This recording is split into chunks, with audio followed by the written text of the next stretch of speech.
Olá, sejam muito bem-vindos a mais um curso Neuropsicopedagogia com a professora Débora Fontes.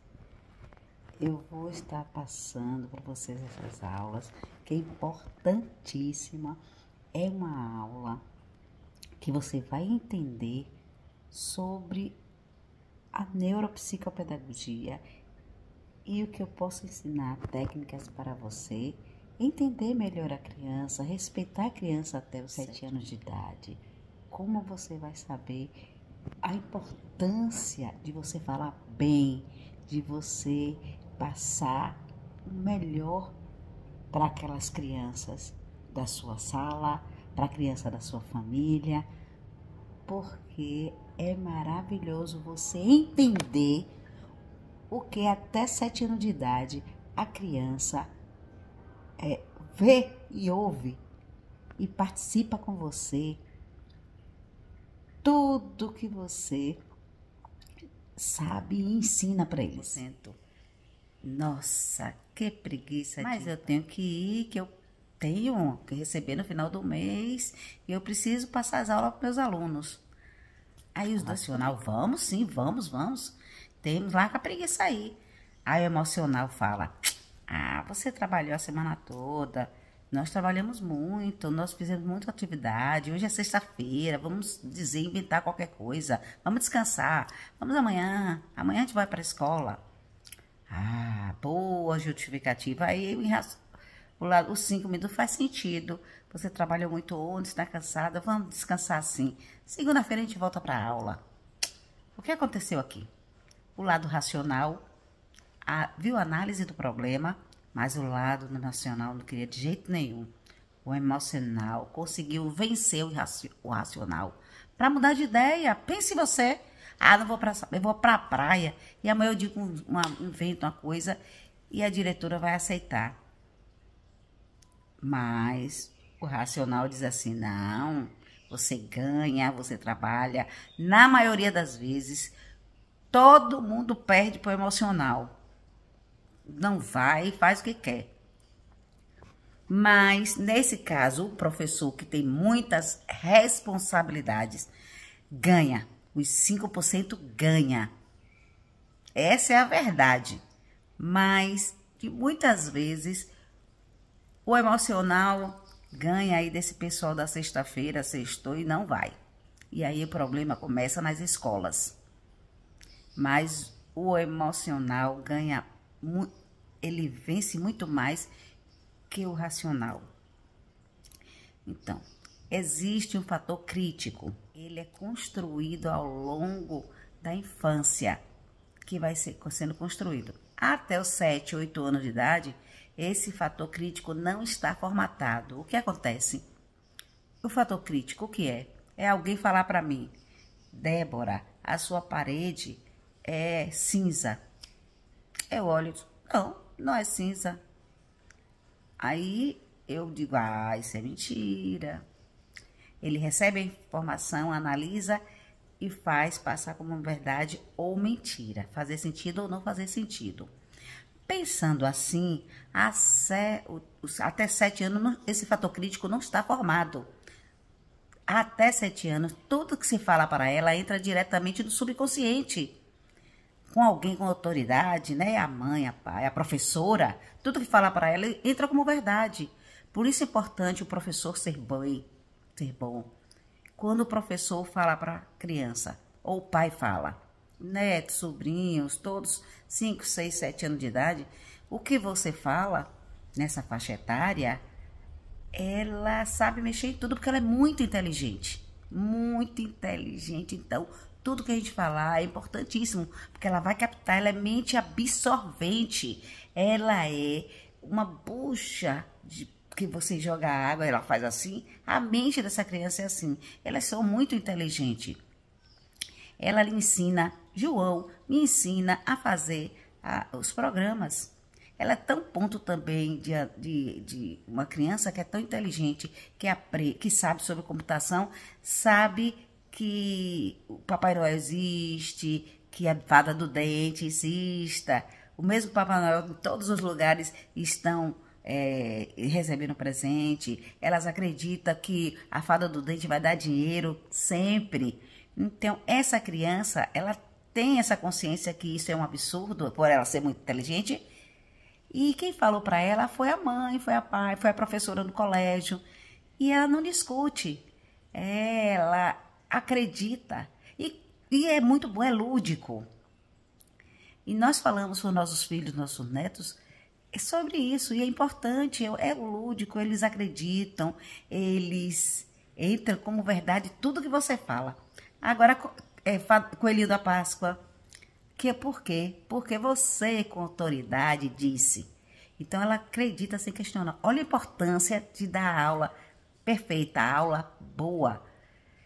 E aí, quando ela cresce, ela não fica com raiva do pai, quando ela descobre que não é verdade. E uma criança fica com raiva da família, porque contou essa mentirinha que é o lúdico. Então, é legal acreditar que Papai Noel existe, que o Coelhinho da Páscoa envia um chocolate, como que o Coelho da Páscoa faz o chocolate, como o Coelhinho da Páscoa tem um ovo, tudo tem nós vamos falar outro dia, na próxima aula, sobre a importância da Páscoa, a importância dos símbolos da Páscoa. Então, voltando para a criança com 7 anos, 6, 7 anos, ela cresce como criança segura, confiante. Ela, se você falar a ela que ela é burra, que ela é isso, fica passando como muitos pais fazem, muitos professores não. Mas os pais, a gente recebe as crianças que elas são desastradas, que elas são isso, aquilo, e fica dizendo um monte de adjetivos para ela, que ela vai acreditar. O subconsciente dela vai acreditar que ela é aquilo e ela vai sendo uma pessoa que toda recalcada, porque ela foi chamada disso o tempo inteiro. Ela foi chamada assim a vida inteira. Então vai ter o quê? Problemas sérios. Por isso que as clínicas estão cheias. Porque os pais não estão tratando-as com amor, com carinho. Você tem que acreditar, porque o que ela acredita é o que você fala que ela é. Se você elogia, são crianças felizes. Se você ensina a ela. Então, temos que ter cuidado com o que falar com nossos filhos, com os nossos netos, com as pessoas que nos rodeiam, com nossas crianças. A crença é importantíssima. Essa crença limitante de tratar mal, de falar as coisas ruins, ela vai acreditar. Ela vai acreditar. Então, nós temos que ter esse cuidado. Então, a neuropsicopedagogia já vem trabalhando aí do útero. Porque quando a mãe já trabalha, sabe, com amor, com carinho, então temos que trabalhar essa parte consciente. Então tem objetivos, razões, análise, reflexões, força de vontade. A força de vontade é fundamental. O começo é a força de vontade. Se eu não tivesse força de vontade, eu nem ia na escola estudar. Ou então, eu como mãe, levar meu filho para a escola. Então, eu vou porque é importante. Muitas terapias não funcionam. Por quê? Porque estão trabalhando o lado consciente. Ela fala, e eu preciso estar na escola, eu vou para a escola, eu vou parar de jogar bola no horário que eu tenho que ir para a escola, eu vou para a praia em vez de ir para a escola. Então eu tenho que estar preparado para ter vontade própria, ter consciência. E aí o que acontece? Quando você não se toma essa consciência desses 5%, você vai acionar o gatilho quando você tiver com problema, com o primeiro probleminha que você passa, você volta tudo para os 95%, vai por água abaixo, porque os sentimentos é um gatilho que vai resgatar o lado da infância. E o que é que tem do lado do inconsciente, do subconsciente? O medo, as crenças limitantes, né? Você fez com a criança com estilos positivos, ela vai ser forte, ela vai ser positiva. Mas se você jogar ela para só xingar ou só falar coisas ruins, você vai trabalhar a memória de longo prazo, ela vai remeter àquela infância e vai ser uma pessoa infeliz. Então, às vezes você não lembra de um trauma porque ela está lá escondido, mas você está sofrendo, porque nada é apagado. É uma memória, né, um arquivo todo organizado, mas se você está sofrendo, aqueles traumas estão lá. E como é que esses traumas são formados? Pensar antes de falar, antes de agir, antes de criar. O lúdico é importantíssimo na primeira infância, na segunda infância. E o que o psicopedagogo vai ajudar ele? Como? O que o psicopedagogo ou o pedagogo, que é o problema de aprendizagem, né, ele ficou um problema mais sério lá na infância e traz nesse momento de que você está na sala ou na clínica. Então, vemos a melhor solução para a gente trabalhar dos problemas que despertam na criança. Os traumas são criados. A gente tem 68 bilhões de neurônios e ele pode fazer 10 mil conexões neurais. Um neurônio com 10 mil conexão. Imagine, o que é isso, Débora? Não quero falar nada difícil. Esse é difícil, mas eu vou tranquilo. Eu vou explicar. O que seria assim? Essas redes neurais são os neurônios que se conectam, que eles criam essa rede neural. Por que é criado? Ele é criado quando surge algum trauma, alguma informação de impacto na vida das pessoas. Um exemplo, você lembra quando houve uma tragédia na Bahia, com uma tragédia que foi traumática e todo mundo ficou em choque. Aí você está e foi gravado naquele momento aquele impacto. É uma memória traumática, é gravado na sua mente, muito mais fácil do que uma coisa boa. Uma alegria de 10 anos atrás. Você vai se esforçar, mas vai lembrar. Agora, o traumático você vai lembrar imediato o que estavam fazendo. E, geralmente, nesse momento existe um trauma, uma emoção forte, muito forte. Os neurônios, eles acendem. E quando eles se acendem, eles ficam com medo de cobra, né? Você está passeando no jardim, de repente aparece algo que te impactou. Então, andando na rua, veio uma cobra e picou. E aí você passa a ter o medo pro resto da vida. Nunca mais você ficou com medo. Aí pronto, você sabe que é perigoso, você sai correndo. Essa é só informação, a visão da cobra. Então, acendeu aquela luz da cobra, o medo. Aí você sai correndo. Ficou dor, medo, cobra e sai correndo. Quando se conecta, que você vê, aquele momento você criou uma rede neural. E aí você, na mesma hora, você toda vez a rede neural do medo. Medo, vontade de fugir e muitas vezes sente dor. Muita dor no local onde você foi picado pela cobra.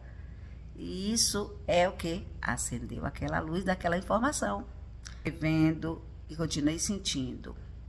Então, a força vai aumentando e você vai conectando cada vez mais. Essa é a dor, dá até dor de estômago, dor no coração.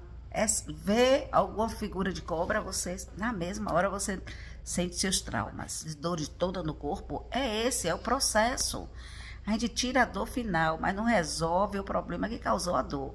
Problema, se você resolver o problema que causou a dor, aí você não vai ter mais uma dor psicológica. Você tem que entender como você sai dessa dor psicológica. Ela só sai se você se livrar dos seus males. Essa rede neural, ela está acesa. Então tem que resolver. Resolve justamente com o processo de resolver, de trabalhar a fibromialgia, é quebrar essas conexões neurais. Quando a gente conseguir quebrar, não vai, sabe, que você conseguir quebrar ela, você não vai mais ter problemas. Então, você vai ver a cobra e não vai ligar mais, não vai sentir medo e não vai sentir dor, não vai sentir nenhum sentimento pela cobra. Aí você vai analisar a situação e ver o seu lado racional vai entrar em ação. Se você olhar a cobra, Se você vê qualquer tipo, você não vai ter medo. O seu racional vai dizer, eu não vou fugir, é perigoso. Não. Aí você vê uma cobra pequena, você não sente medo. Não tem nenhum medo. Então, isso é bem prático. Você não tem que romper os traumas para não ter esse problema. Se você vê qualquer cobrinha vindo, você não vai ter, né, o mesmo medo. Você não vai, não sei por que eu tenho medo dessa cobra, ele não vai fazer nada comigo.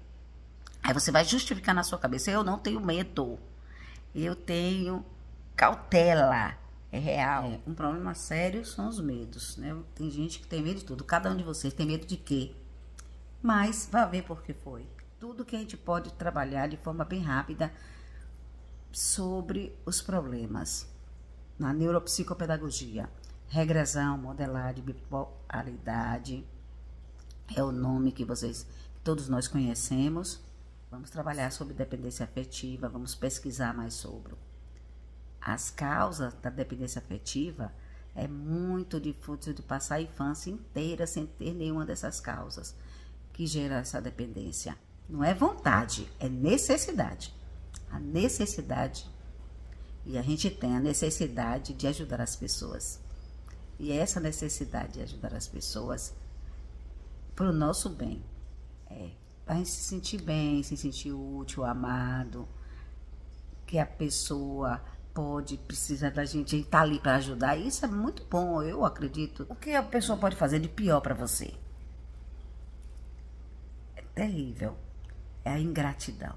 Terrível a ingratidão. É um dos piores sentimentos, sabe? É a ingratidão. E por que eu tenho isso da ingratidão? Justamente porque a dependência afetiva sofre muito com ingratidão. E as pessoas vão descobrindo ao longo do tempo quem tem e quem não tem. Pode mudar a vida através da hipnose. E tem vários tratamentos, que é rejeição. A pessoa não pode ter rejeição. Vou sofrer por rejeição. Nós precisamos ver onde a gente se perdeu, onde essa dependência afetiva apareceu, o que foi que aconteceu. Porque para resolver a rejeição, então aí você resolve a dependência afetiva. E as características delas, você aprende ao longo dos cursos que você vai tomando.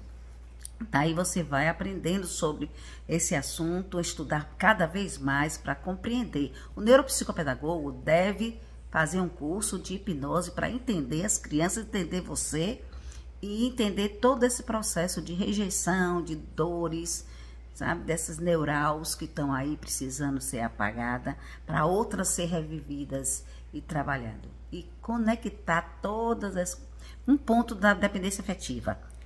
Necessidade de ajudar as pessoas. Porque se eu ajudo a pessoa, eu sei que ela vai ficar feliz e grata. E se ela for muito grata, ela nunca vai me abandonar, ela vai estar sempre precisando de mim. Então é uma segurança maior. É duro dizer, mas é a verdade. Eu tenho dificuldade de dizer não para as pessoas. Pediu, eu dou um jeito de dar. Eu acho um pouquinho mais. A neuropsicopedagogia vai estar sempre aqui. Vou estar sempre dando dicas de hipnose, que eu estou tomando curso de hipnose maravilhoso. E eu quero passar para vocês, para o pessoal da neuropsicopedagogia, o que Evandro vem trazendo. E eu vou recomendar esse curso para muitos psicopedagogos, para eles entenderem as crianças, entenderem, em primeiro lugar, se entender. Depois entender o outro e tratar bem todas as crianças, porque é dela o futuro.